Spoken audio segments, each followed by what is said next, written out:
right, so now we're going to begin our study of probability. And to start off, we're going to discuss some basic concepts of probability. In considering probability, we deal with procedures such as taking a polygraph test, or rolling a die, or answering multiple choice questions, or even undergoing a test for drug use. And these are procedures that produce um,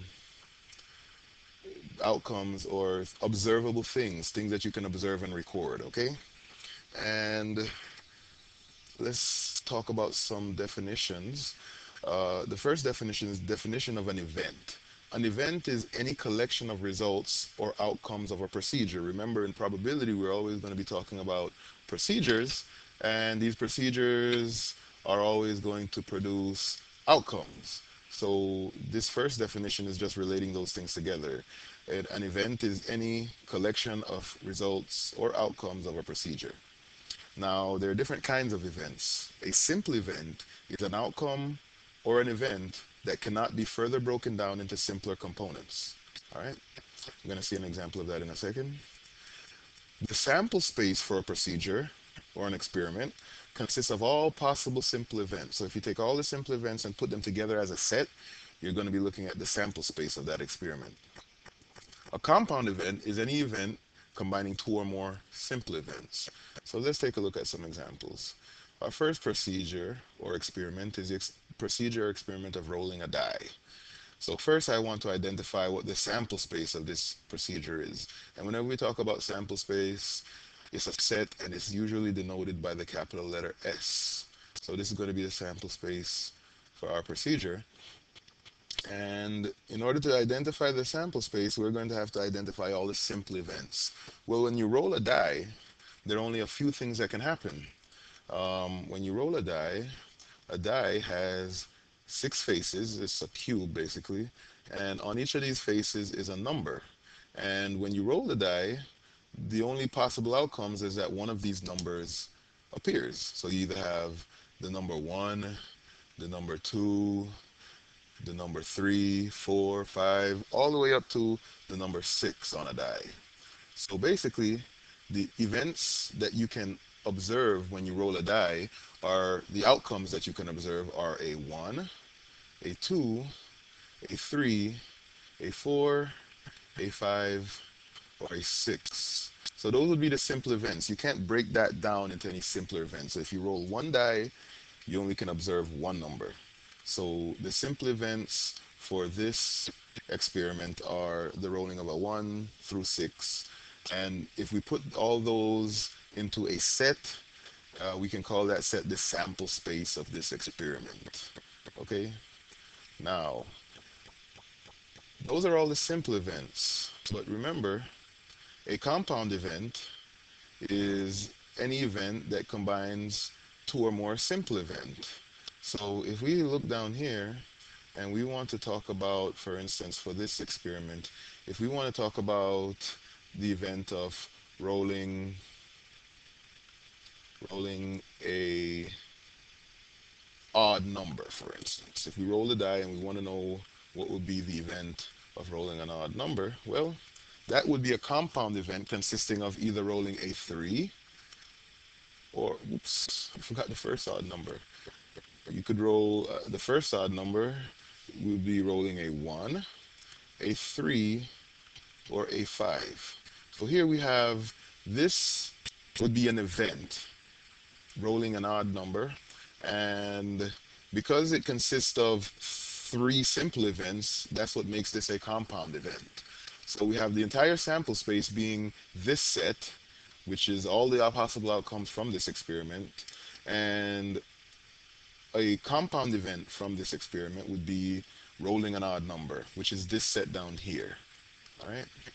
Okay, now let's say instead of rolling a single die, we roll a pair of dice. So we're rolling a pair of dice now, and the simple events here are going to be different because now, instead of just being able to roll a 1, a 2, a 3, a 4, a 5, or a 6, when we roll two die at the same time and observe what's on the face of each die, we are going to actually get a pair of numbers. So the simple event here is going to be whatever I observe from the first die combined with whatever I observe from the second die. So the sample space here is going to be a bit more complicated. The sample space here is going to consist of it's actually going to consist of ordered pairs. One number for the first die, one number for the second die. So for instance, we could roll a 1 on the first die and also a 1 on the second die. See, this cannot be broken down into any simpler events, because if I say rolling a 1 on the first die, that doesn't actually address the second die. And if I say rolling 1 on a second die, that doesn't address the first die. So the act of rolling a pair of dice actually produces two distinct numbers, and you cannot break that down into any further, otherwise you'd only be rolling one die. So this experiment is slightly different and the sample space looks different. So we could roll a 1 on the first die and a 1 on the second. We could roll a 1 on the first die and then a 2 on the second die. Or we could roll a 1 on the first die and then a 3 on the second die. And of course, you continue on in this fashion until you get to, make use of some ellipses here. We could also continue on in this fashion until we get a 1 on the first die and then a 6 on the second die. All right? Now, what if the first die is actually not a 1 but a 2? Well, you could roll a 2 on the first die and then a 1 on the second die. That's a different event that we haven't addressed up here, because all of these 6 events up top are actually events where the first die is showing a 1 on the upward face. So we could also roll a 2 on the first die and a 2 on the second die, or a 2 on the first die and a 3 on the second die. And of course, if we continue on in this fashion, we get all the way up to a 2 on the first die and a 6 on the second die. And that exhausts all the possibility of rolling a 2 on the first die. And then of course, we can continue with a 3 on the first die and a 1 on the second die, and continue all the way to a 3 on the first die and a 6 on the second die. And then we can do this for all these numbers, not just 1, 2, and 3, all the way up to the event of having a 6 on the first die and a 1 on the second die. And then we can continue in this fashion all the way across till we get to a 6 on the first die and a 6 on the second die. So you see, this sample space is much larger than the original sample space, and it's a set which only consisted of 6 elements. This set actually has 36 elements. So there's 36 simple events that we can look at when we roll 2 die. So this experiment is a bit different than the first experiment. Oh, that's the third procedure we're going to look at. Let's move that down a little bit here. All right, so let's talk about some compound events now. So those are the simple events. We can't break these down into any simpler events because we're actually rolling 2 die now. So each simple event has to contain 2 numbers, for the one number to represent the face of each of the 2 die. Okay, so let's talk about what would be considered a compound event here. Well, a compound event here would be something like rolling a 6, rolling a 6. In the first experiment, where we're only rolling a single die, rolling a 6 would be a simple event. But in this case, rolling a 6 consists of, well, you could roll any number you want on any of the first die, like you could roll a 1 on the first die and a 6 on the second die, or you could roll a 2 on the first die and a 6 on the second die. So the first die could be any number you want, all the way up to a 6 on the first die and a 6 on the second die. Or it doesn't have to be the second die that has a 6 face up. We could have a 6 on the first die and any one of those numbers on the second die. So it could be a 6 on the first and a 1 on the second. It could be a 6 on the first and a 2 on the second. And these represent different outcomes, because notice here we had 2 on the first, 6 on the second. That's a different outcome than a 6 on the first, a 2 on the second. Those are slightly different because of the order in which the numbers appear. And of course, we can go all the way up to 6 on the first, 6 on the second, but we already have that one. And that would be considered the exact same event as this. So we're only going to take this one up to having a 6 on the first and a 5 on the second.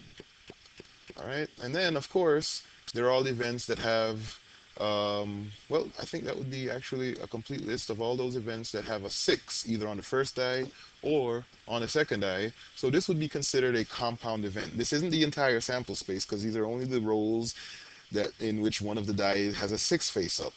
But this would be considered a compound event in this experiment. So up here we have the sample space. The sample space consists of all possible simple events.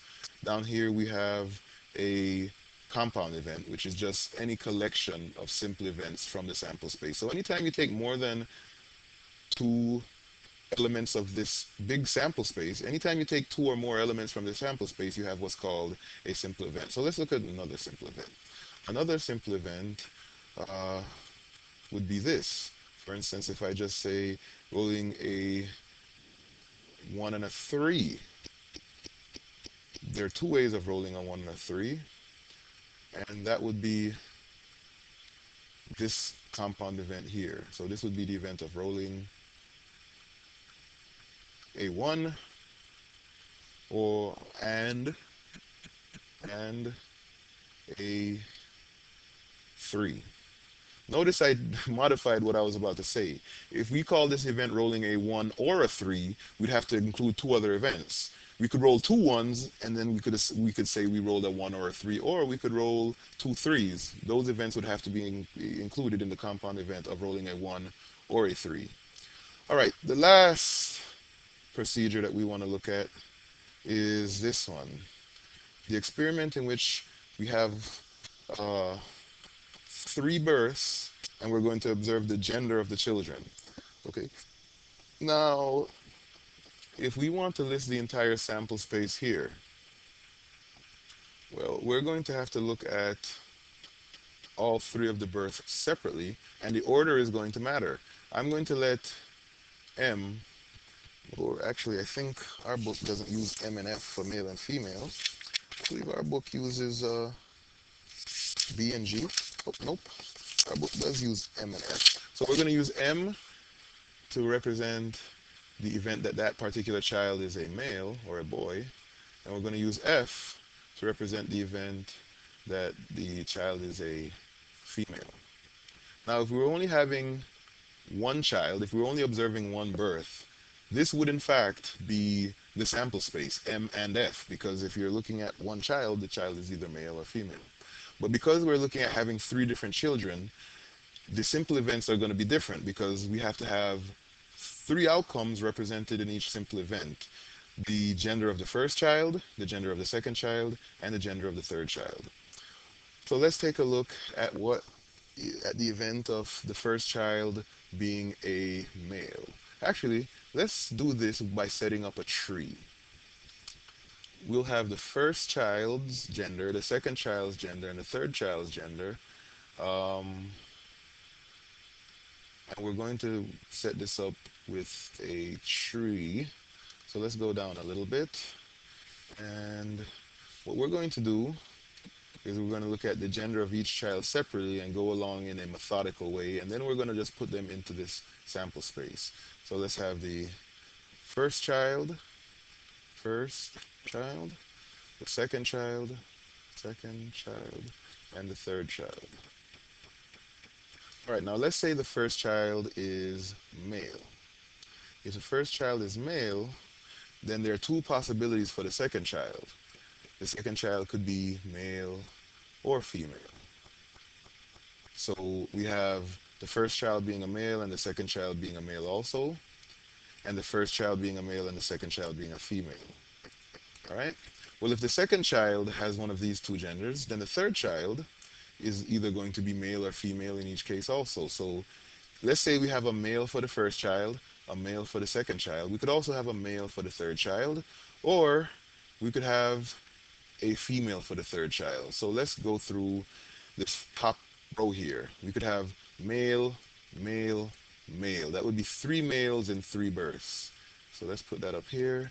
That's one event One simple event would be male, male, male. All right, now let's come back. Okay, well, we've gone down this path, male, male, and male. Now what about this path? Male for the first child, male for the second child, female for the third child. That's also something that could be a simple event. Male for the first, male for the second, female for the third. Now we have exhausted all the possibilities for having a male and a male for the first two children. So now let's go and see what happens if we have a male and then a female for the second child. So male for the first child, female for the second child. In this case, the third child could either be a male or a female. So let's go down these paths now. So male for the first child. Now we're going to go through all the possibilities for a female second child and a male first child. So male first child, female second child. We could have a male for the third child. So that's male, female, male. So we have male, female, male. Or we could have a male for the first child, a female for the second child, and then a female for the third child. So that's another possibility. Male, female, female. Okay. Well, what we've done now is this tree here represents all the possibilities where the first child we had was a male. Now let's look at all the possibilities when the first child we have is a female. So the female for the first child. And we're going to do the exact same thing. We're going to say if the first child is a female, then the second child could either be a male or a female. And of course, if the first child is a female and the second child is a male, the third child could either be male or female. And let's go down these two paths. So we have female, male, male, female, male, male. So let's go back up here. Let's have female, male, male. And the next choice would be female, male, female. So female, male, female. Female child, male child, female child. And the that exhausts all the possibilities where the first child is a female and the second child is a male. First child is female, second child is a male. So now we're going to look at the possibilities where the first child is a female and the second child is also a female. So two female older sisters for these people. So, well, we could have, if the first child is female and the second child is female, the third child could either be male or female. So let's explore these two paths. Female, female, male. That's FFM. We could have female, female, male. Or we could have three girls, female, female, female. So we could have all females, all girls. Okay, so now we know, because we did this in a very methodical way, that we have all the possible outcomes for the gender of three children, starting with three males, ending with three females, and everything in between. So this would be the sample space. This is the list of all possible simple events. What I want to do now is I want to look at some compound events that may occur when we're dealing with this experiment. So let's get rid of these trees and let's talk about some compound events. Well, one compound event would be the event of having all having all boys. All boys. Actually, that that wouldn't be considered a compound event. Actually, that would be a simple event. The simple event of having all boys would just be the event of male, male, male, having three boys and three births. And this is the same thing I want to point out as having no girls. That's the reason I wanted to look at this simple event. There's two ways of describing this simple event. You could say having all boys or having no girls.